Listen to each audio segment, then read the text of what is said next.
Bem, nós vamos falar aqui sobre a pressão máxima de vapor. Pressão máxima de vapor. Para chegar a esse conceito, primeiro vamos trabalhar aqui a seguinte ilustração. Turma, aqui nós temos uma garrafa contendo água líquida. E essas moléculas de água líquida, elas recebem o calor do meio ambiente e começam, algumas delas, principalmente as que estão aqui na superfície do líquido, a fazer essa transformação, passar do sistema líquido para o sistema gasoso. Nós estamos considerando que essa garrafa está aberta, portanto, eu posso dizer que o sistema é aberto. Relembrando, turma, sistema é algo que eu estou estudando, é algo que eu estou observando, analisando. Então, o sistema para nós aqui nesse momento é esta garrafa com água líquida.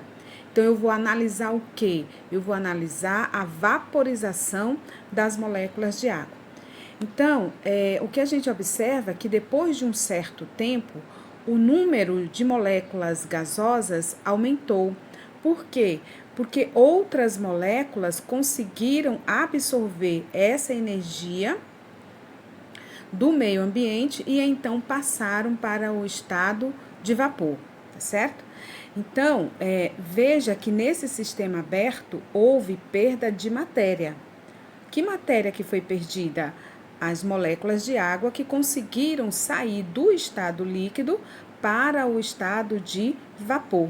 Houve essa perda de matéria.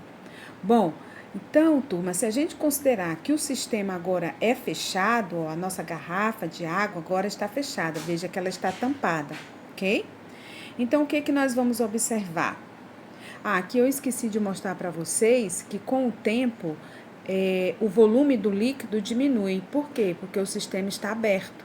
Então, muitas moléculas de água vão conseguir, após certo tempo, energia suficiente para se transportar do estado líquido para o estado de vapor.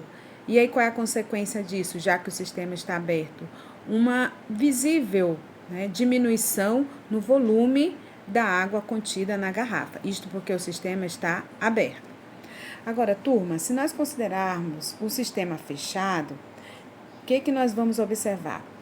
Novamente, a evaporação, ou seja, a passagem da água líquida para o estado de vapor.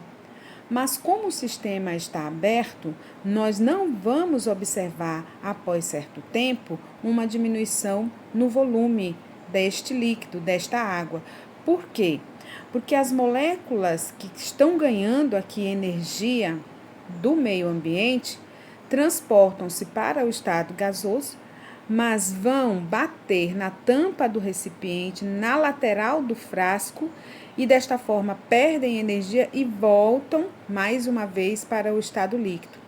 Então veja que como o sistema é fechado, dentro do sistema vão ocorrer dois fenômenos físicos. O primeiro é a vaporização, que é essa subida da água do estado líquido para o estado de vapor, mas também vai ocorrer dentro desse recipiente a condensação, que também pode ser chamada de liquefação. Ou seja, essas moléculas aqui no estado de vapor vão retornar para a forma líquida. Então fica esse vai e vem dentro do frasco, isto porque o sistema é o quê? Fechado. Esse vai e vem é exatamente o quê? A evaporação, tá? E a condensação. Bom, com o passar do tempo, veja, compare o número de moléculas de água no estado gasoso dentro do frasco, acima da superfície do líquido, aumentou, tá certo? Por que aumentou? Porque várias outras moléculas conseguiram se transportar para o estado gasoso. E como o sistema está fechado, elas vão se acumulando. Entretanto, pessoal, haverá um tempo T em que o número de moléculas no estado de vapor não vai mais aumentar. Então, no começo da transformação, veja, o número de moléculas que vão para o estado gasoso vai só aumentando, vai aumentando essa vaporização. Mas existirá um tempo T em que esse número de moléculas aqui no estado gasoso não vai mais aumentar. Então, se aqui atingiu, por exemplo, 100 moléculas no estado de vapor, nesse tempo T, que é o tempo de equilíbrio, essa quantidade de moléculas gasosas não vai mais aumentar. E, ao mesmo tempo, essas moléculas gasosas vão exercer pressão sobre a superfície do líquido. A gente sabe, turma, que todo gás, todo vapor exerce uma pressão. E aqui quem vai estar exercendo a pressão sobre essa superfície do líquido é exatamente a molécula ou as moléculas de água que estão no estado gasoso. Bom, como a quantidade de moléculas no estado de vapor não vai mais alterar, então eu vou chamar essa pressão de pressão máxima de vapor. Aí você poderia me perguntar, professora, mas aqui não está ocorrendo pressão de vapor? Está. Essas moléculas gasosas estão sim exercendo pressão sobre a superfície do líquido, sobre a lateral do frasco, mas eu ainda não posso chamar essa pressão de vapor de pressão máxima. Por quê?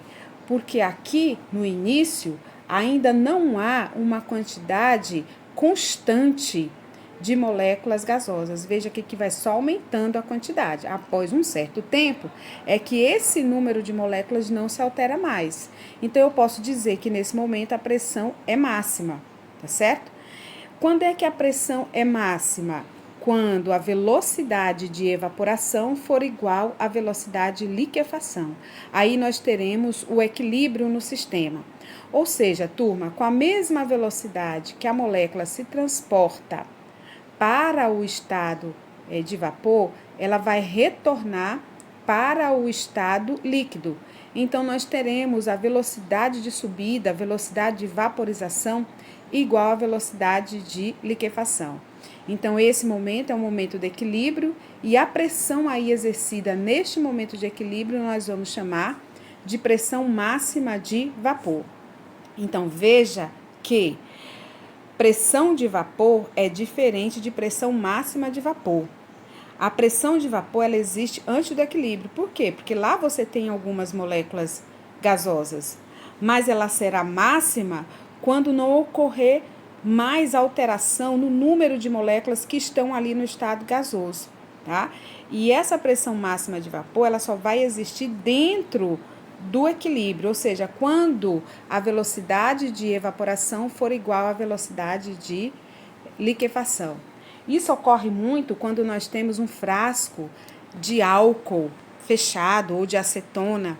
Então, a impressão que nós temos ao olhar esse frasco de acetona, de álcool fechados, é que lá dentro não está ocorrendo nada, mas está sim. Ali está ocorrendo a evaporação e a condensação na mesma velocidade. Então, você não consegue perceber uma diminuição no volume do líquido. Porém, turma, se esse frasco de acetona ou de álcool estivesse aberto, aí sim nós iríamos observar uma diminuição no volume do líquido. Por quê? Porque o sistema está aberto, ok? Mas quando o sistema é fechado, tá certo? Nós vamos perceber que lá está ocorrendo a evaporação e a liquefação com a mesma velocidade. Uma pergunta que pode surgir é como é que essas moléculas gasosas conseguem se formar? A explicação está aqui, ó. Nós temos uma molécula de água, 2, 3 moléculas de água para ilustrar essa situação de por que essas moléculas de água conseguem se transportar para o estado de vapor. Turma, como aqui nesse recipiente nós temos várias moléculas de água no estado líquido, isso implica que elas estão próximas umas das outras. E se elas estão próximas, é natural que surja uma atração entre essas moléculas. Essa atração nós chamamos de força intermolecular. No caso da água, essa força intermolecular, essa atração entre uma molécula e outra da água, nós chamamos de ponte de hidrogênio. Então, esse tracejado que vocês estão observando aí é exatamente a representação da atração que ocorre entre as moléculas de água, a tal ponte de hidrogênio ou ligação de hidrogênio. Então, o que acontece? Para essas moléculas se transportarem para o vapor, nós precisamos romper essa atração que existe entre essas moléculas de água. E como é que nós vamos romper essa atração, soltar, liberar uma molécula de água da outra? Como é que essas moléculas ganharão liberdade de movimento? Ora, se for absorvido calor no sistema. Se o sistema for aquecido ou simplesmente receber o calor do meio, o que vai acontecer com algumas moléculas de água? Elas vão se liberar uma da outra e vão exatamente passar para o estado de vapor. Então veja que o que nós estamos explicando nesse momento é que para que ocorra a mudança do estado líquido para o de vapor, é necessário quebrar essa força intermolecular. E isto é quebrado com o calor que foi absorvido pelas moléculas. Quando se fala da água, as moléculas de água que têm mais facilidade de sair do estado líquido para o vapor são as moléculas que estão na superfície. Por quê? Porque essas moléculas que estão na superfície, elas têm um menor número de pontos de hidrogênio ligando uma à outra. Então, isso facilita a saída para o estado de vapor.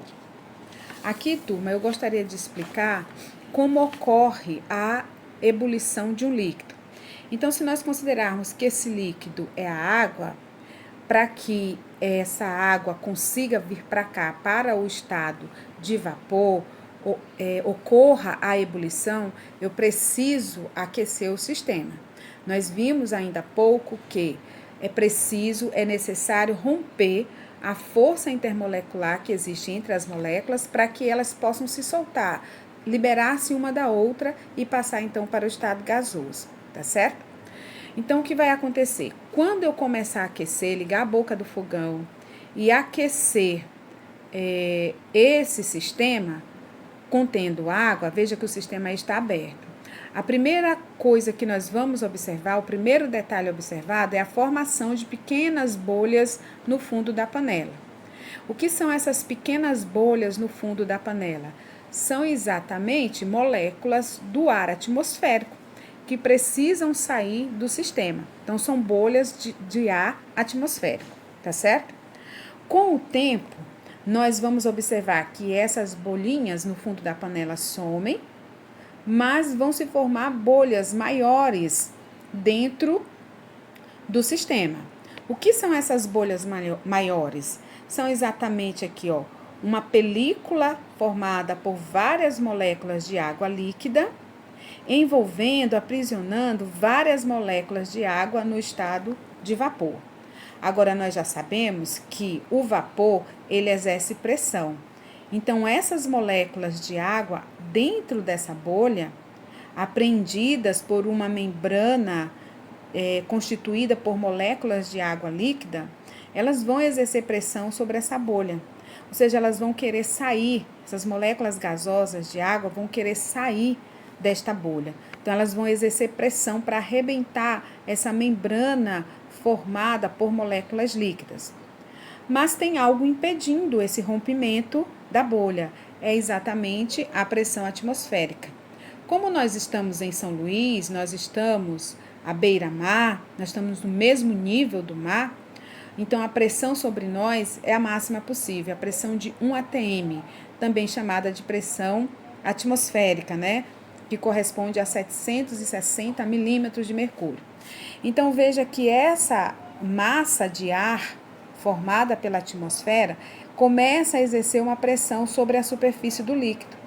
E, ao mesmo tempo, dentro dessa bolha que está sendo formada dentro do recipiente, as moléculas gasosas vão também começar a exercer uma pressão.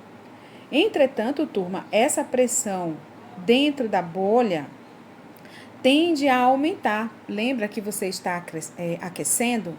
Então, quando a pressão atmosférica for igual à pressão exercida por esses vapores de água dentro da bolha, o que vai acontecer? A bolha arrebenta e então as moléculas gasosas de água vão se liberar tá? Vão ganhar mais liberdade de movimento, vão se expandir, e aí a gente vai ver que a água entrou em ebulição. Então, a gente vai observar aquela fumaça aqui sobre a superfície deste líquido. O que é aquela fumaça?